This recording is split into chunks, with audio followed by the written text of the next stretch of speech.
said three things. I said people skills, 2, persuasion, 3, prioritizing.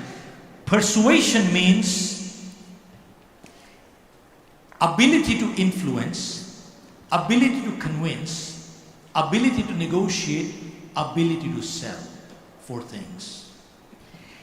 And many times people say, I don't need it. They are demonstrating basic ignorance of existence. Who doesn't need it? A person, a candidate at a job interview, what's he doing? Selling. For which he needs what? Persuasion skills. These are constant, they've never changed. 2, boy, girl proposing to get married, what are they doing? Persuading each other to get married.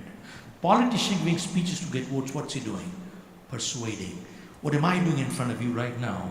The last 2 hours. This is called persuasion. Now, you may accept or reject what I'm saying based on my ability or inability to persuade. And the subtitle to the book that I'm just going to hand over to the gentleman is, in life, results are rewarded, efforts are not.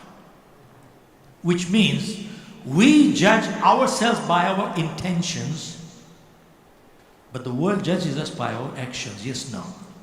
I repeat, we judge ourselves by our intentions, but the world judges us by our actions. Results. And finally, prioritizing. Priorities are based on values. And folks, when we mess up our values, we mess up our priorities, and we forget to distinguish between what's urgent in life and what's important in life. Urgent may or may not be important, and important may or may not be urgent. But interestingly, whenever we ignore what is important, it always converts into urgent. See folks, health is important, but it's not urgent. Exercising every day is important, but not urgent. If I miss exercise tonight, it's not the end of the world. But if I ignore my health long enough, guess what will happen? I will land up in the hospital. See, in life, relationships are important, but they're not urgent. If we ignore them long enough, guess what happens? We'll start talking to our lawyers. When we ignore what is important, it always converts into urgent.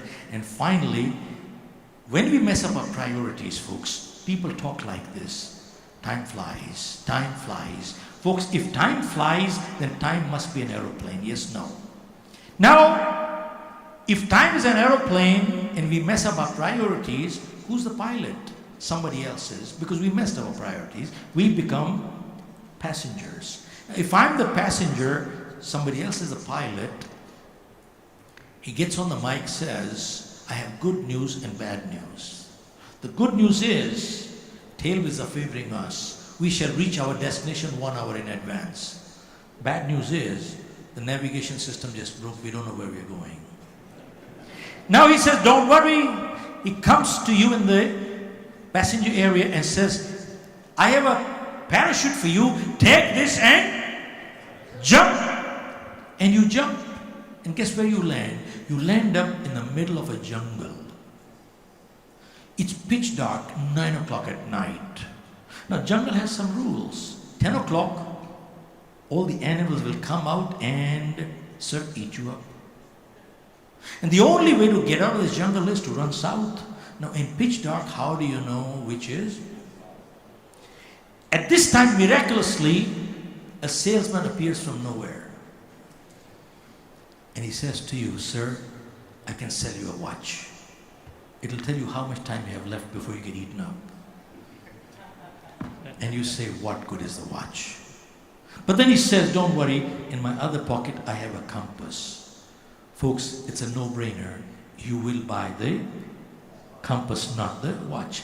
Now, what is the moral of this little story? Why would you buy the compass and not the watch? The moral is very clear. Remember, in life, direction is much more important than speed.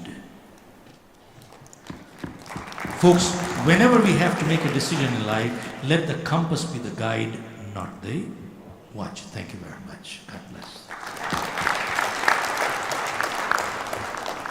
It's been an absolute inspirational, motivational session. Can we have one more round of applause for Shiv, Khera, everybody?